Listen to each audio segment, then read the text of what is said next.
en Apocalipsis capítulo 3, donde ya iniciamos otro de los mensajes a otra de las iglesias, y iniciamos la semana pasada a hablar sobre la iglesia en Sardis. Estuvimos hablando algunas cosas importantes de esta iglesia. Decíamos que era la capital del reino de Lidia, era una de las mayores ciudades del mundo. También tenía una posición estratégica para el comercio. Mencionábamos que también estaba muy cerca de un río Pactolos, donde se extraían grandes cantidades de oro, es decir, ellos eran muy ricos, tenían una riqueza muy grande. Allí fue donde nació el primer dinero acuñado moderno, o sea, como en moneda. También, a pesar de todo eso, decíamos que aunque el Apocalipsis fue escrito en ese momento donde era una ciudad, o había tenido esa historia de ser una iglesia muy rica, una iglesia de buen comercio. Sin embargo, en el momento de escribir el Apocalipsis se había estancado y estaba en decadencia. También mencionábamos que había pasado un terremoto y Tiberio, uno de los emperadores romanos, utilizó parte de lo que ellos tenían como dinero para ayudar a reconstruir esta ciudad de Sardis. Estaba edificada sobre una colina. También decíamos que daba culto a Artemisa, esa diosa pagana desde el Antiguo Testamento existente. Había una colonia judía, pero que no molestaba a los creyentes, como vemos en otros pasajes, como pasaba en Galacia, como pasaba en muchas de las iglesias de esas épocas de la Biblia, que los judíos se metían y trataban de hacer judaizar a la iglesia, pero aquí, aunque había una colonia judía, ellos no se metían a la iglesia o a las iglesias cristianas allí en la iglesia de Sardis, para tratar de destruirla o tratar de contaminarla con su religiosidad. También hablábamos de que era el centro del tráfico de bienes e ideas, donde habían intercambio de creencias, conocimientos, nuevas percepciones. Y obviamente era una ciudad apática e inmoral, donde adoraban obviamente a esta mujer Artemisa con todo tipo de inmoralidad e impureza sexual.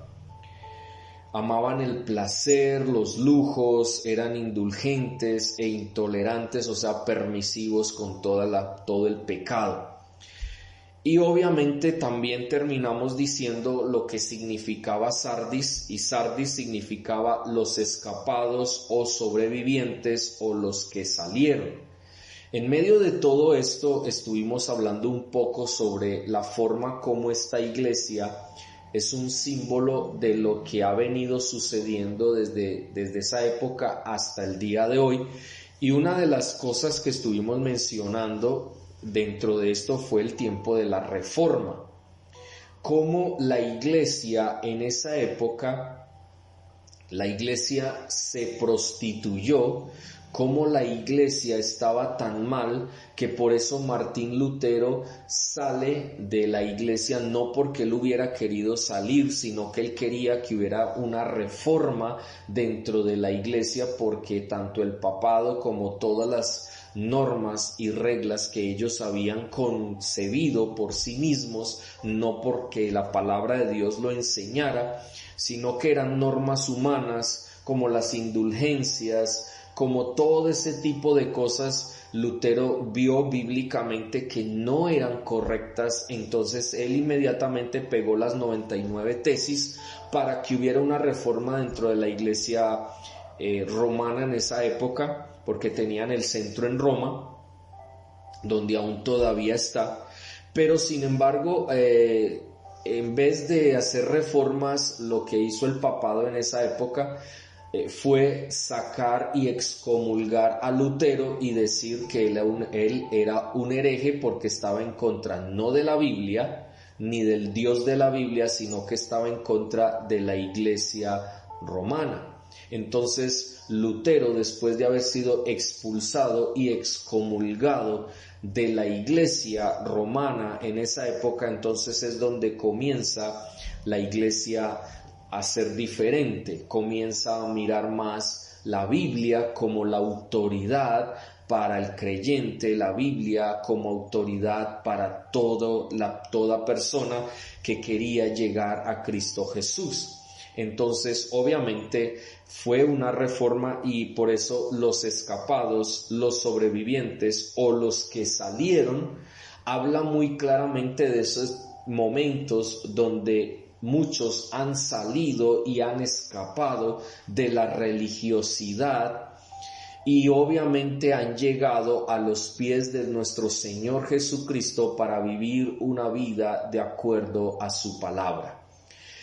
En ese orden de ideas, entonces, volviendo aquí al capítulo 3, luego de haber hecho un resumen para que pudiéramos recordar lo que habíamos hablado, el Señor Jesucristo aquí también se viene a presentar a esta iglesia de una manera muy diferente a como lo había hecho con las otras iglesias. Recordemos que de acuerdo a la circunstancia, a la situación que estaba viviendo cada iglesia, es como Jesús se presenta a esa iglesia dentro del mensaje. Aquí el Señor Jesucristo en el versículo 1 se presenta como el que tiene los 7 espíritus de Dios y las 7 estrellas, dice esto. Aquí se presenta de dos maneras: el que tiene los 7 espíritus de Dios y el que tiene las 7 estrellas. Cuando nosotros hablamos acá de el que tiene los 7 espíritus, si uno se pusiera a dejar volar la imaginación humana que tenemos nosotros, limitada, nosotros empezaríamos inmediatamente a hablar de espíritus y empezaríamos a coger un espíritu diferente al otro. Pero para poder nosotros entender y comprender realmente qué significa esto, tendríamos que mirar primero qué significa 7 y por qué son espíritus o 7 espíritus. Y por qué está mencionando aquí esos 7 espíritus. Cuando hablamos de las 7 estrellas, tenemos que regresar y quiero empezar de adelante hacia atrás. Primero hablar de las 7 estrellas. Cuando nosotros hablamos de las 7 estrellas, tenemos que retornar hacia atrás, hacia Apocalipsis capítulo 1, que es donde expresa qué significa las 7 estrellas. Porque recordemos, habían 7 candeleros, vamos a mirarlo, vamos allí, Apocalipsis capítulo 1, versículo 9, dice: yo, Juan, vuestro hermano y compañero en la tribulación, en el reino y en la perseverancia de Jesucristo, estaba en la isla llamada Patmos, por causa de la palabra de Dios y del testimonio de Jesucristo. Estando yo en el Espíritu en el día del Señor, oí detrás de mí una gran voz como de trompeta que decía: yo soy el Alfa y la Omega, el primero y el último. Escribe en un libro lo que ves y envíalo a las 7 iglesias que están en Asia, a Éfeso, Esmirna, Pérgamo, Tiatira, Sardis, Filadelfia y Laodicea.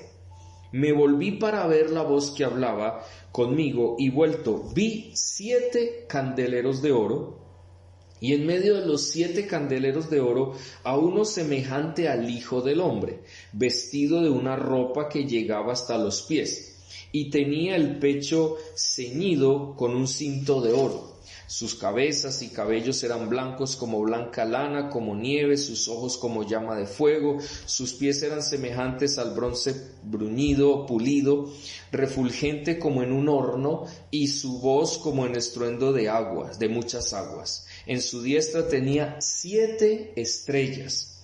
De su boca salía una espada aguda de 2 filos, y su rostro era como el sol cuando resplandece con toda su fuerza. Cuando lo vi, Caí a sus pies como muerto, y él puso su diestra sobre mí, diciéndome: no temas, yo soy el primero del último, el que vive. Estuve muerto, pero vivo por los siglos de los siglos. Amén.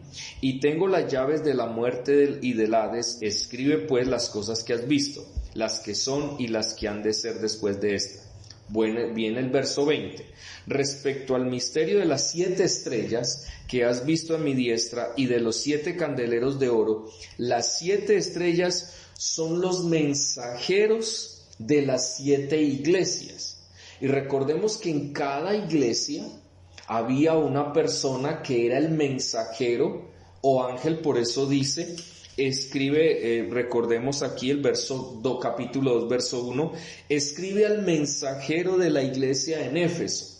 Entonces, bíblicamente encontramos aquí que la palabra de Dios habla de ángel como un ser espiritual, un ser que sirve a Dios con unos propósitos, y es un ser que no es un ser humano. Esa es la primera interpretación de un ángel.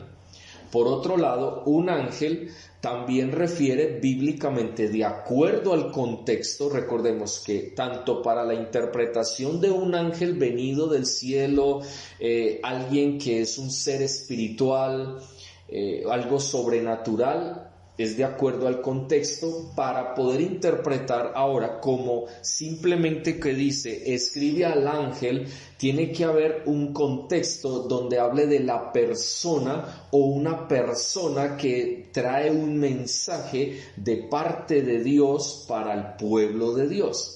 En este caso, cuando vemos acá, no podemos hablar de un ángel sobrenatural. De acuerdo al contexto, debe ser la persona que está al frente de la iglesia, que es la persona encargada de dar el mensaje de Dios para la iglesia en Éfeso, para la iglesia en Esmirna, para la iglesia de Pérgamo, para la iglesia de Tiatira, para la iglesia de Sardis, la de Filadelfia y la de Laodicea. Esto tiene que ver con un ser humano.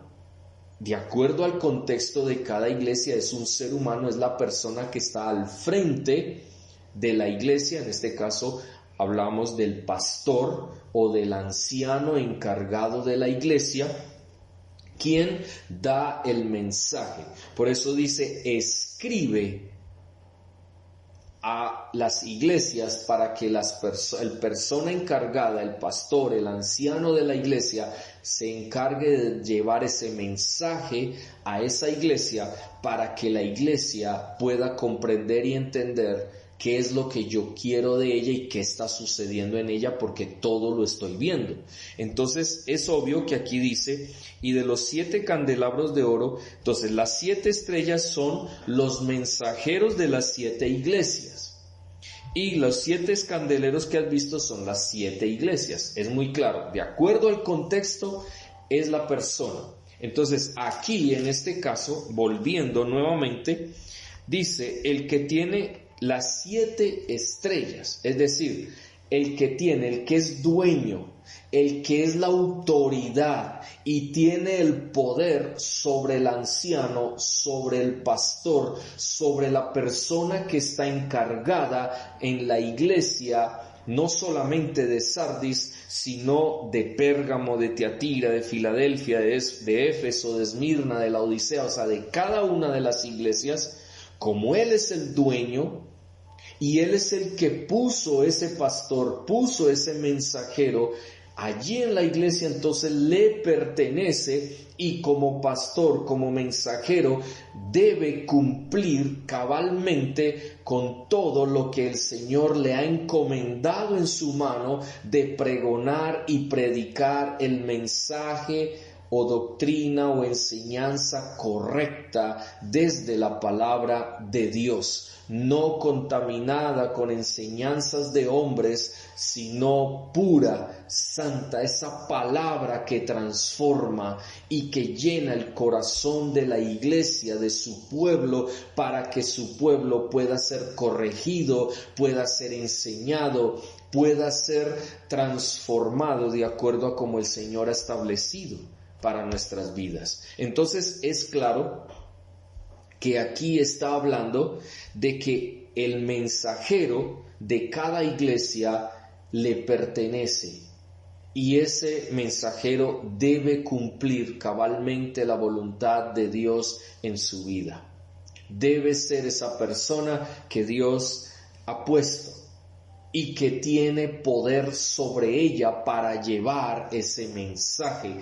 Tiene la autoridad delegada de Dios para que lleve el mensaje correctamente. Por eso, cuando un ministro o nosotros como ministros del Evangelio llevamos un evangelio, un pseudoevangelio, una palabra contaminada, mezclada con filosofías humanas, entonces estamos yendo en contra del dueño del ministerio que Dios nos ha dado en su amor, en su misericordia a nosotros, para que podamos transmitir el verdadero mensaje, pero estaríamos infraccionando al dueño del ministerio, pero también estamos infraccionando a nuestro Dios, porque si yo soy ministro, primero soy hijo, pero también soy discípulo, pero también soy su siervo.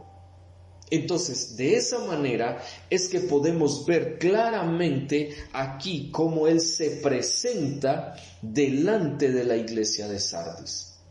Y si nosotros seguimos leyendo, recordemos que este texto que leímos la semana pasada es porque la iglesia de Sardis está diciendo de que vive pero está muerta. Y eso involucra también al mensajero. El mensajero no es ajeno a esa circunstancia que está viviendo la iglesia en general. Entonces, por eso Él le está diciendo, mire, yo soy tu dueño, yo tengo el poder de darles vida a ustedes. ¿Por qué están muertos? ¿Por qué están viviendo de esa manera? ¿Por qué está pasando esa circunstancia dentro de la iglesia? Y es bueno, obviamente, a medida que vamos internándonos más en el mensaje del Señor, ¿qué significa de que la iglesia esté muerta aunque diga que está viva? Y este mensajero tenía que llevar un mensaje muy claro, porque primero tenía obviamente que llevar vida él como mensajero. Todos nosotros hemos sido llamados a dar vida a los demás. En tu hogar, si tú eres cabeza de familia, eres el esposo en tu hogar, ¿quién debe llevar vida a su esposa y a sus hijos? Eres tú, porque tú eres el pastor de tu hogar. Pero si tú dices que estás vivo, pero estás viviendo o estás muerto, es decir, no tienes una relación con el Señor, no estás continuamente estudiando su palabra, entonces ¿qué vida le estás transmitiendo a tu familia? Nosotros como cabeza del hogar, nosotros como pastores en nuestro hogar, debemos transmitir vida a nuestra familia, vida a aquellos que amamos. Lo mismo pasa dentro de la iglesia. Yo personalmente, como pastor de la iglesia, como ministro del Evangelio, estoy llamado a transmitir vida a la iglesia, para que la iglesia pueda también transmitir vida, entender que debemos transmitir vida a los que nos rodean. Si de pronto tú no tienes un esposo, pero eres una mujer que está ahí al frente de tu hogar con tus hijos, tú también debes transmitir vida a tus hijos. Pero si tú no les das vida a tus hijos, entonces, ¿qué va a pasar con tus hijos? Cada uno de nosotros debemos entender que en este mundo somos luz en medio de tinieblas, y la luz que transmite vida. Porque la gente va a ver en ti un testimonio de vida, una fe profunda, una vida llena del poder del Espíritu Santo de Dios en ti. Y entonces ellos también van a ser bendecidos con eso, y ellos también puede llegar el momento donde digan, yo también quiero ser dar vida a otros, bendecir la vida de otros a través de mi testimonio. El problema es que en ocasiones nosotros, sabiendo de que debemos ser luz en medio de este mundo, nosotros participamos de cosas que a Dios no le agradan y terminamos, en vez de ser luz, terminamos contaminándonos con las tinieblas, y esa luz se empieza a apagar y empezamos a vivir una vida en tinieblas o participar de las obras infructuosas de las tinieblas. Por eso recordemos que eso fue algo que el mismo apóstol Pablo les estaba diciendo también a las iglesias, o a la iglesia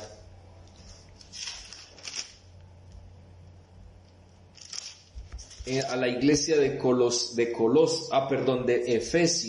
Éfeso, a los Efesios. Vamos ahí a Efesios capítulo 5 y vamos a mirar claramente.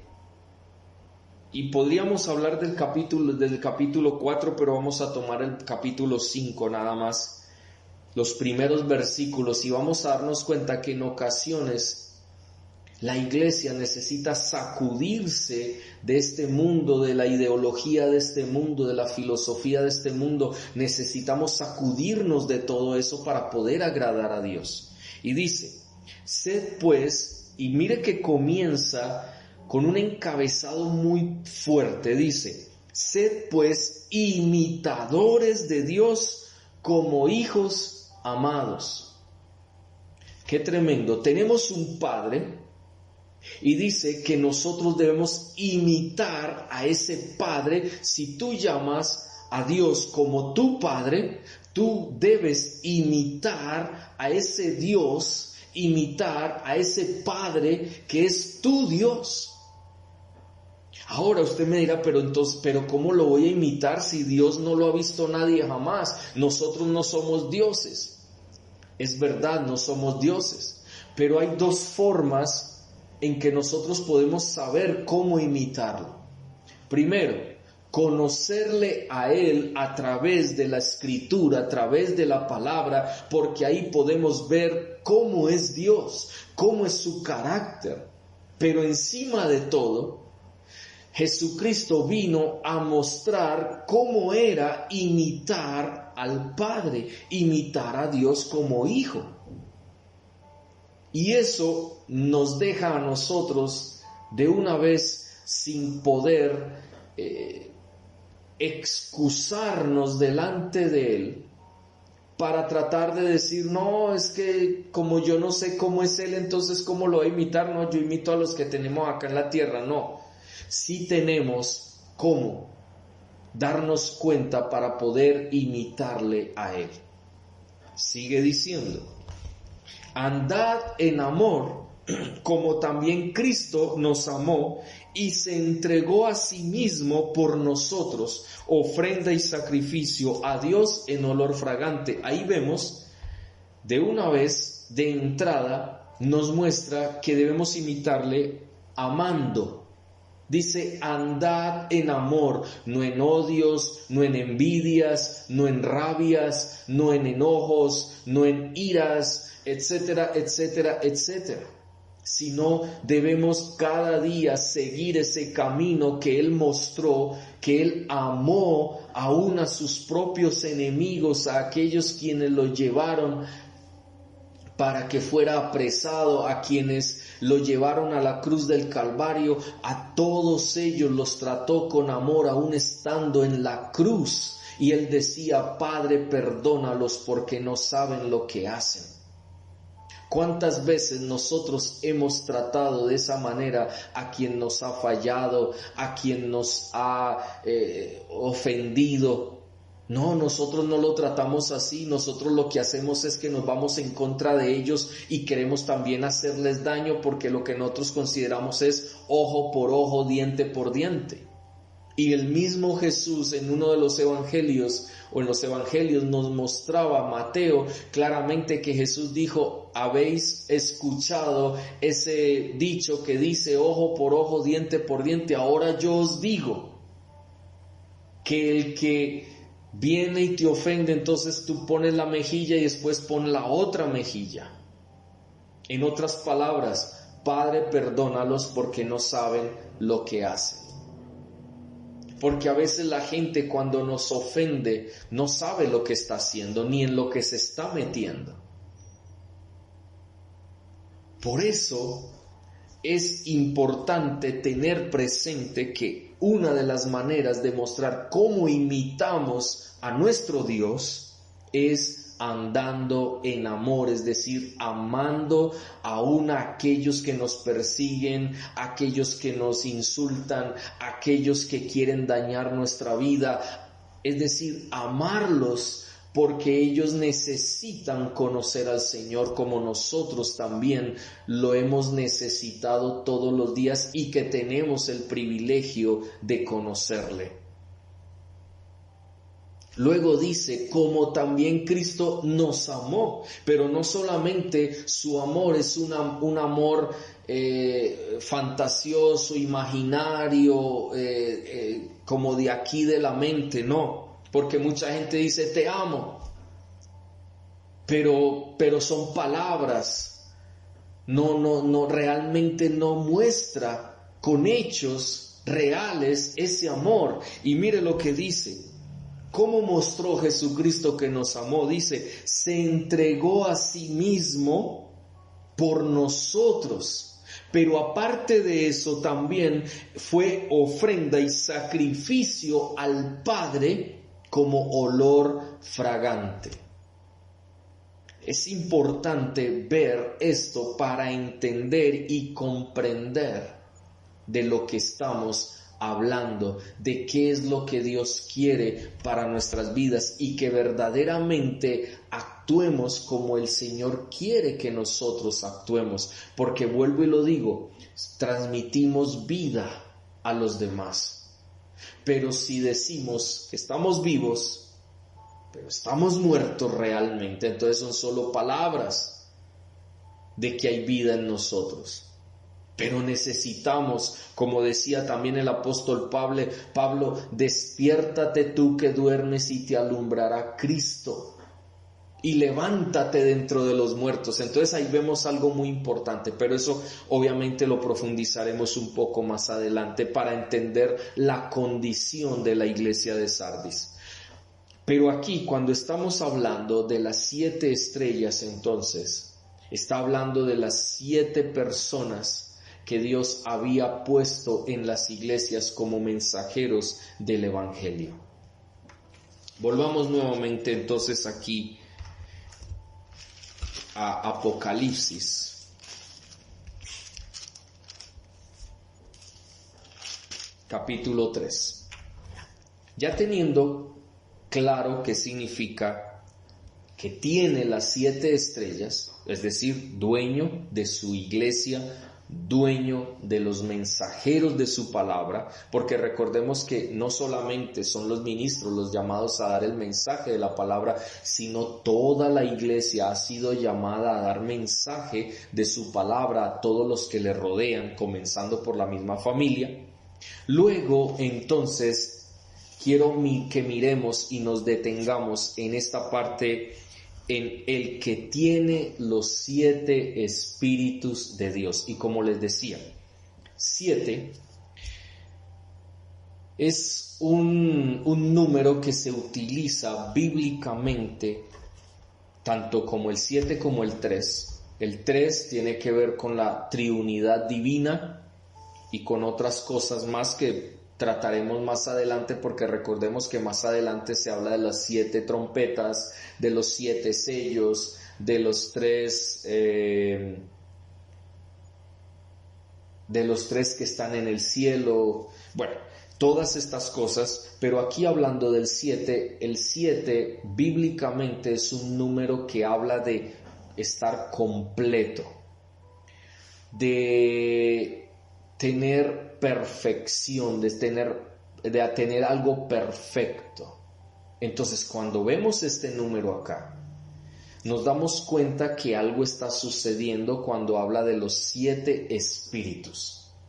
Bíblicamente, mirando el significado de 7 espíritus, uno podría decir, bueno, quiere decir que Jesucristo tiene en su mano 7 espíritus, o sea, seres espirituales, angelicales, sea querubines o sean serafines, o qué es lo que tiene en su mano el Señor. ¿Cómo así que Él tiene 7 espíritus de Dios? ¿Dios tiene 7 espíritus en Él? Es tremendo esta pregunta porque vuelvo y lo digo como dije al principio. Es muy difícil para nosotros comprender desde nuestra mente limitada qué significa o qué piensa uno básicamente de lo que es 7 espíritus de Dios. Nosotros inmediatamente creo que nos imaginaríamos a Dios allí y 7 espíritus dentro de Él. Pero entonces cuando hablamos, recordemos que espíritu no solamente, otra vez, no se refiere solamente a espíritu o un ser, un ente, sino que también pueden ser algo que está dentro de una persona que lo hace ser esa persona que es.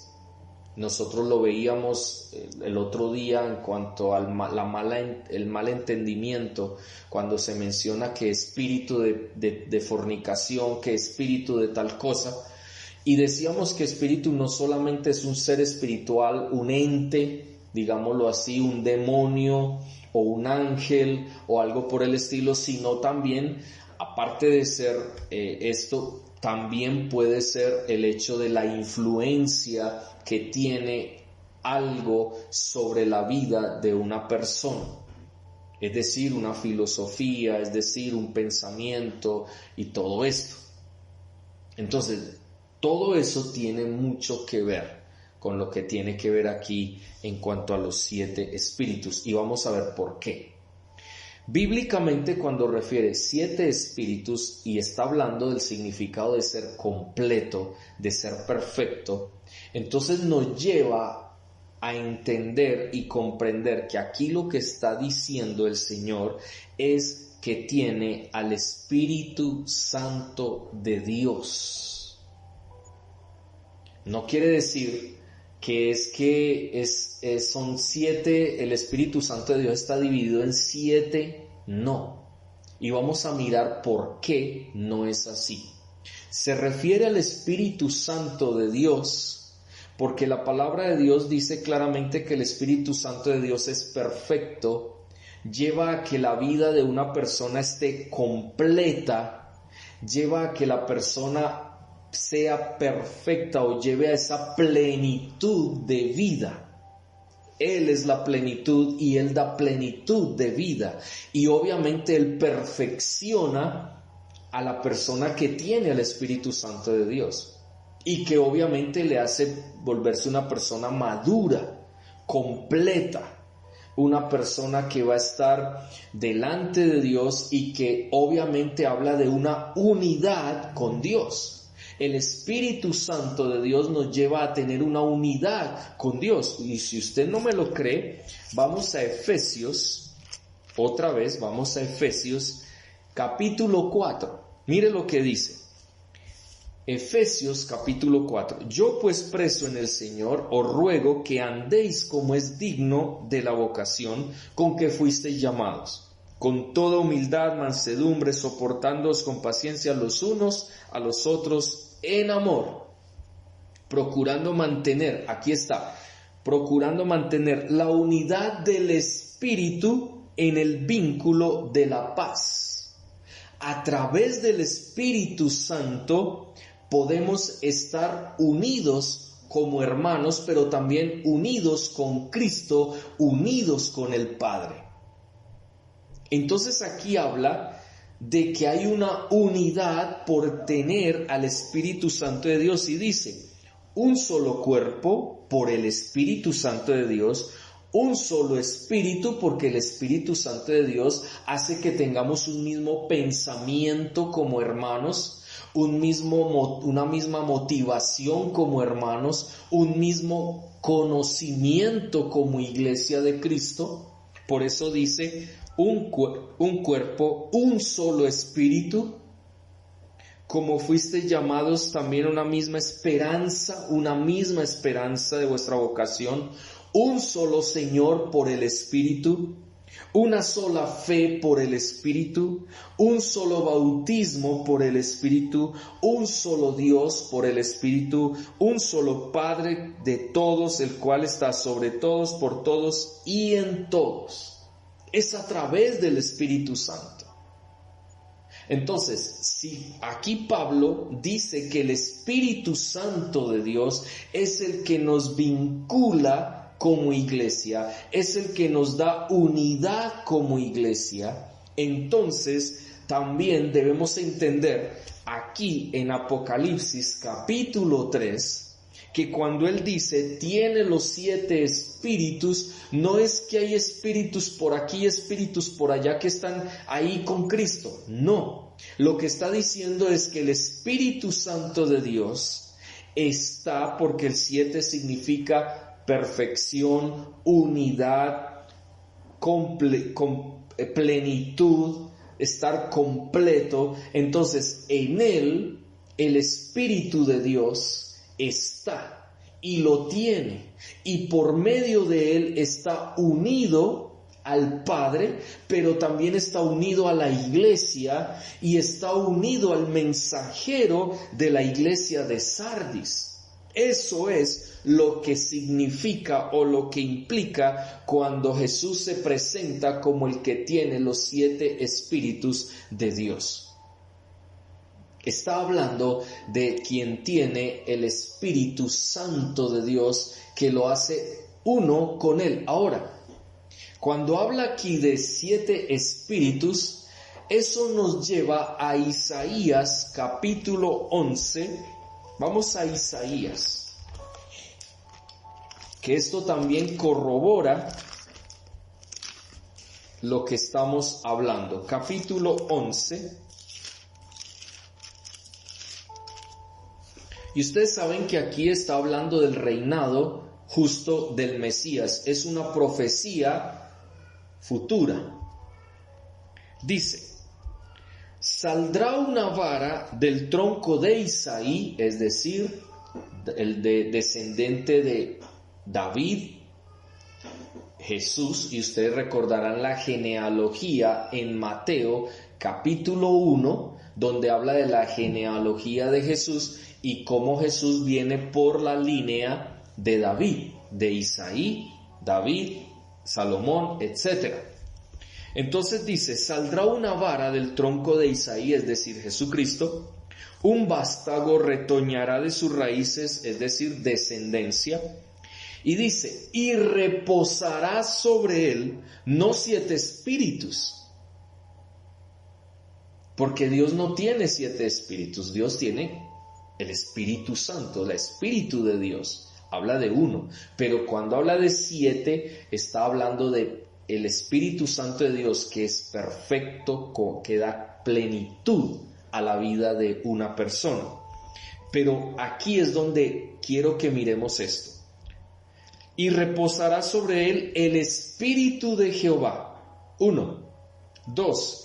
Espíritu de sabiduría. 3. Espíritu de inteligencia. 4. Espíritu de consejo. 5. Espíritu de poder. 6. Espíritu de conocimiento. Y 7. Espíritu de temor de Jehová. Bíblicamente encontramos que ese misterio que vemos desde el principio, 7 espíritus de Dios, ¿cómo así que Dios tiene 7 espíritus en él, en su vida, en su corazón? Entonces lo que está hablando aquí en Apocalipsis capítulo 3 refiere a que Jesucristo tiene el Espíritu de Dios, sabiduría, inteligencia, consejo, poder, conocimiento y temor de Jehová. Ahí está el Espíritu Santo de Dios. El Espíritu Santo de Dios le da toda la plenitud de Dios en su vida. 2, le da plenitud de sabiduría, porque Jesucristo, aun si vamos a Proverbios capítulo 8, donde dice que tú me tenías desde el principio, dicen bíblicamente que Proverbios capítulo 8 está refiriéndose al Mesías cuando habla de la sabiduría, porque sabemos que Jesucristo es todo sabiduría. ¿Y por qué es todo sabiduría? Porque está unido con el Padre a través del Espíritu Santo de Dios. Y ahí tenemos que mencionar la triunidad de Dios: Padre, Hijo y Espíritu Santo de Dios. Es muy claro, o sea, esto ya es algo, un alimento muy sólido para nosotros en esta mañana. Tal vez en las otras iglesias habíamos analizado algunas cosas y todo, y habíamos visto también profundidad en cuanto a la forma como el Señor se presenta. Pero aquí esta forma de presentarse es una forma muy, pero muy profunda de quién es Dios y quién es el Espíritu Santo de Dios, y que provee el Espíritu de Dios a la vida de Jesús, pero también que provee a nosotros y que deberíamos tener en nuestra vida también. Y no es fácil de digerir, no es fácil este tipo de alimento tan sólido para nuestras vidas, pero es poder darnos cuenta de que bíblicamente el significado, la profundidad de ese término, los 7 espíritus de Dios, nos está remitiendo a Isaías, donde está hablando de toda esa parte de, llamémoslo así, como esa influencia que el Espíritu Santo de Dios tenía sobre Jesucristo. Y que prácticamente lo que hacía el Espíritu Santo de Dios era, 1, darle esa unidad. Cuando dice Espíritu de Jehová está sobre él, sobre el Mesías, está diciendo es lo que le da la unidad con Dios y lo que le hace ser el unigénito Hijo de Dios, y es el que le hace ser Dios, el Mesías, el enviado. Pero también le dio esa sabiduría, esa posibilidad de ser sabio, de que él pudiera actuar con sabiduría, hablar con sabiduría. Y por eso la gente, cuando uno ve en Marcos capítulo 1, dice que la gente se admiraba de su doctrina porque tenía una sabiduría que no la tenía ningún otro maestro de la ley en esa época, porque todo lo que él enseñaba, todo lo que él hablaba, lo vivía. Pero también tenía inteligencia. Y vamos a mirar qué significa cuando hablamos de que aquí en Isaías dice, y descansará sobre él o reposará sobre él, significa participará de una manera completa sobre Jesucristo, mostrando esa unidad, el Espíritu Santo de Dios. Ahí hay la unidad. Una participación completa, perfecta, que le da plenitud a Jesucristo como el Hijo de Dios, como el Mesías, como Dios que Él es. Y cuando dice entonces aquí sabiduría, está hablando de esa experiencia, de esa experticia en todo al tomar en cuenta a Dios en su vida. Eso es lo que significa aquí sabiduría. Y por eso podía hablar sabiamente, porque él hablaba de lo que él conocía, lo que el Espíritu Santo traía a él en su vida, para que él pudiera vivir una experiencia y tener experticia, es decir, ser experto en todo, porque él tomaba en cuenta a Dios en lo que él hacía. Y por eso su práctica le llevaba a que la gente se admirara, porque no era como los judíos, como los doctores de la ley, que hablaban mucho, pero no vivían y eran permisivos con el pecado. Entonces vemos claramente, miremos Proverbios capítulo 2, vemos claramente esto.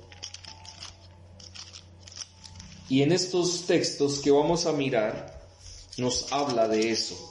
Proverbios número 2, versículo 6 dice: porque Jehová da la sabiduría, y de su boca proceden el conocimiento y la inteligencia. Ahí está el Espíritu Santo de Dios, que trae 7 cosas a la vida de Jesucristo y que las tenía porque el Espíritu Santo de Dios las trajo sobre él, y por eso dice, iba a participar completamente en plenitud, en unidad con el Padre y con el Espíritu Santo de Dios, la tercera persona de la triunidad divina. Y obviamente al tener esa completud en su vida o estar completo, esa plenitud en el Espíritu Santo, esa unidad con Dios, eso le iba a traer sabiduría, inteligencia, consejo, poder, etc. Todas las que hemos visto. Entonces son 7 aspectos del Espíritu Santo de Dios que Jesucristo tenía en su vida. Por eso se refiere 7 espíritus de Dios. Es muy, pero muy importante esto, porque nos muestra realmente quién es Dios. Nos muestra realmente que Jesucristo era Dios. Que Jesucristo era el Dios, el Rey de Reyes, Señor de Señores, el Dios de los cielos. No que era una criatura hecha por Dios, como muchos dicen por ahí, o doctrinas salen diciendo por ahí. No, Él era Dios porque tenía la plenitud en su vida de lo que venía de parte de Dios, como acabamos de leer en Proverbios. De Jehová es el que da la sabiduría, y de su boca proceden el conocimiento y la inteligencia. ¡Qué tremendo! Y miremos entonces Proverbios 8.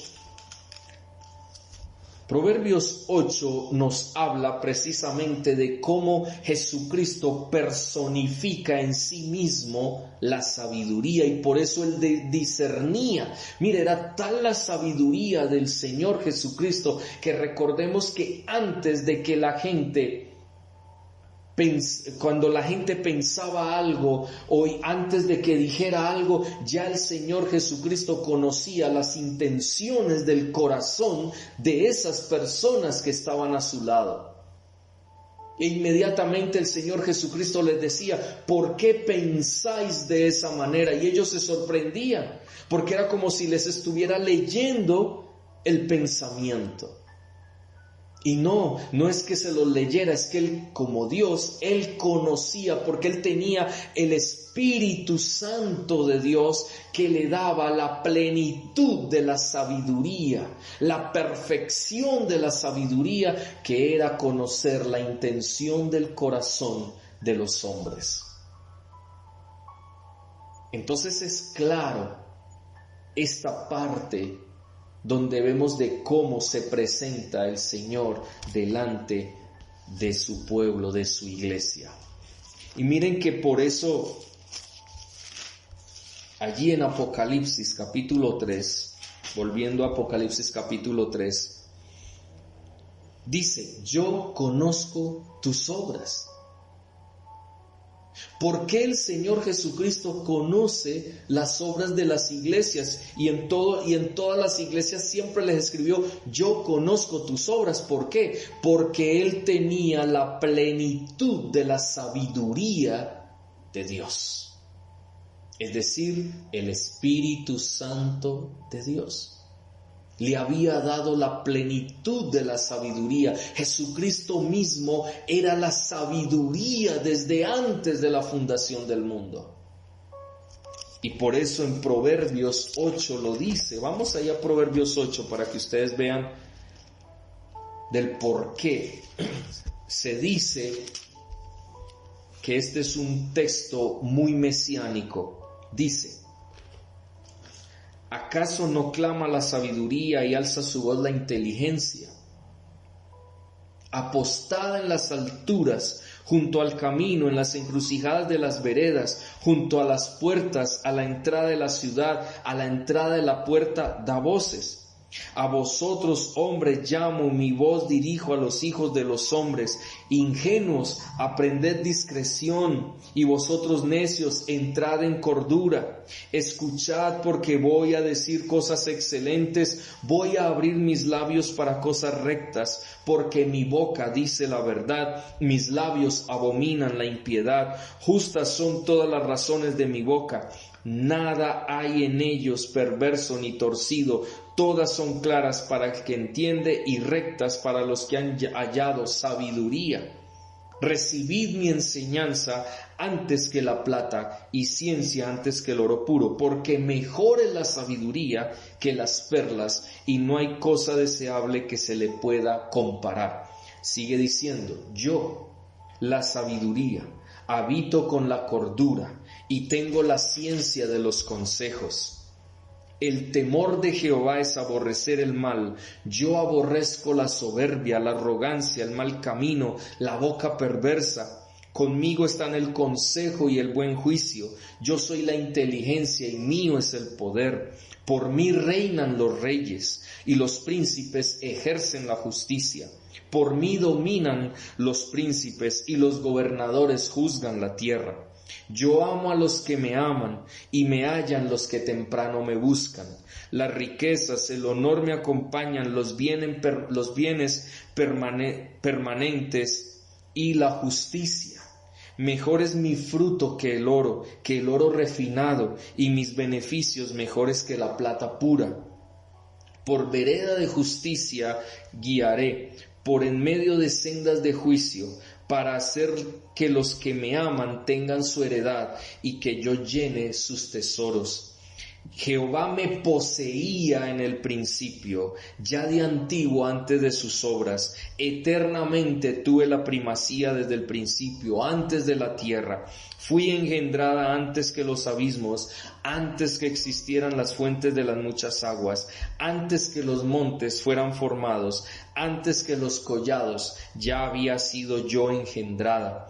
Cuando él aún no había hecho la tierra ni los campos ni el principio del polvo del mundo, cuando formaba los cielos, allí estaba yo. Cuando trazaba el círculo sobre la faz del abismo, cuando afirmaba los cielos arriba, cuando afirmaba las fuentes del abismo, cuando fijaba los límites al mar para que las aguas no transgredieran su mandato, cuando establecía los fundamentos de la tierra, con él estaba yo ordenándolo todo. Yo era su delicia cada día y me recreaba delante de él en todo tiempo. Me regocijaba con la parte habitada de su tierra, pues mis delicias están con los hijos de los hombres. Ahora pues, hijos, escuchadme, bienaventurados los que guardan mis caminos, atended el consejo, sed sabios y no lo menospreciéis. Bienaventurado el hombre que me escucha, velando a mis puertas cada día, guardando los postes de mis puertas, porque el que me halla hallará la vida y alcanzará el favor de Jehová. Pero el que peca contra mí se defrauda a sí mismo, pues todos los que me aborrecen aman la muerte.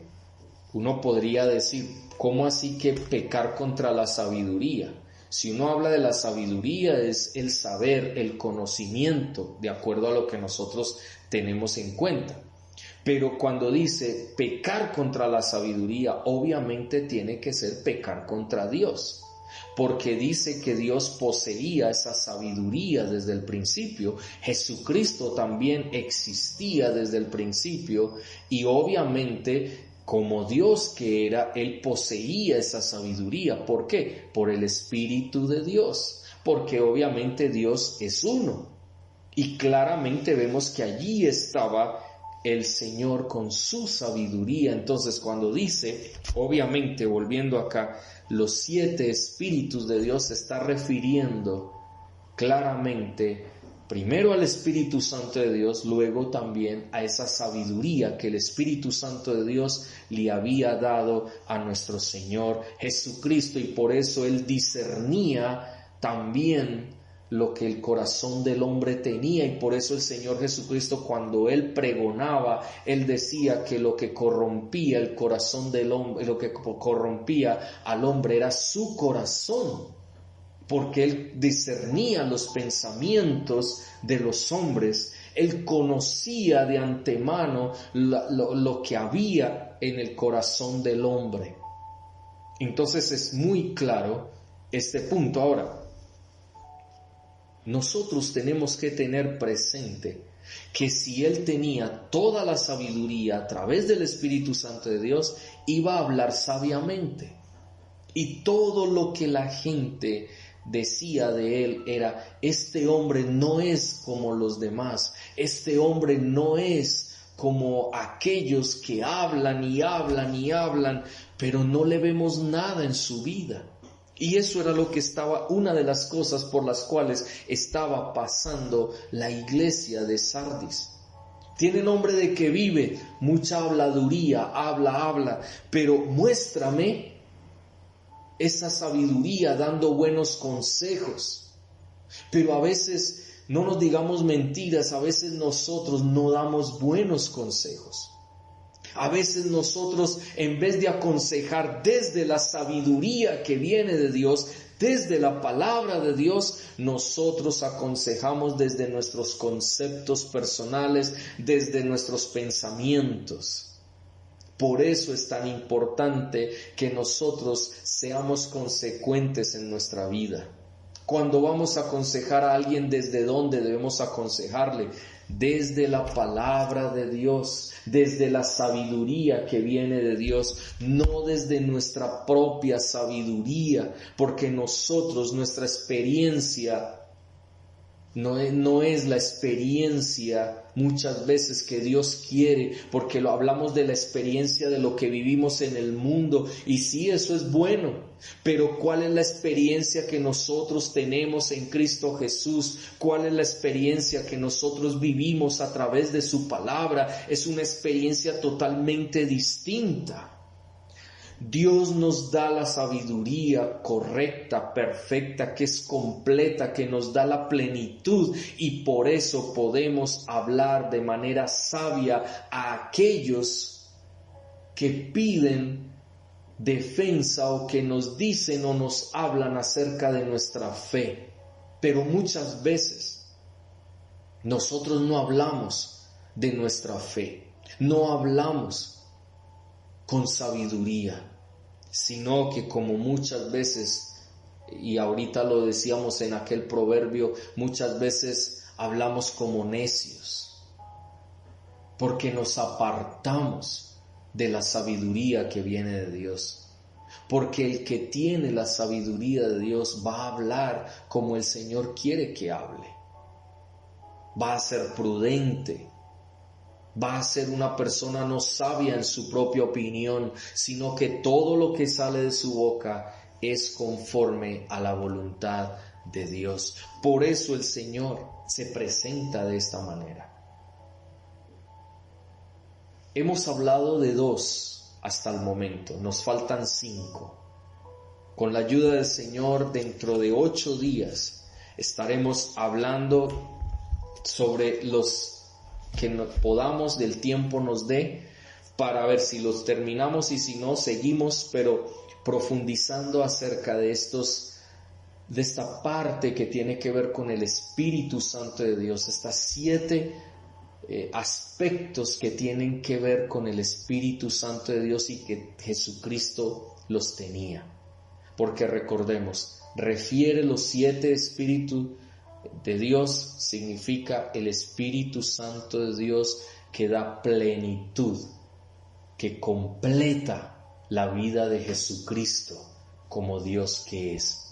Tengamos presente eso en nuestras vidas, porque nosotros también tenemos el Espíritu Santo de Dios, y nosotros también obviamente debemos cada día procurar la sabiduría que viene de Dios. Tal vez no vamos a tener la misma que Jesucristo tenía, porque Jesucristo es Dios. Nosotros no somos dioses, pero a través del Espíritu Santo de Dios vamos a tener unidad con el Señor, pero también vamos a tener la sabiduría que viene de Dios para que podamos discernir lo bueno de lo malo, que podamos discernir las cosas que Dios quiere que tengamos presentes para que podamos vivir aquí en la tierra de acuerdo a la voluntad de Dios. Vamos a orar en esta hora y vamos a darle gracias a Dios por este tiempo que hemos tenido en esta mañana.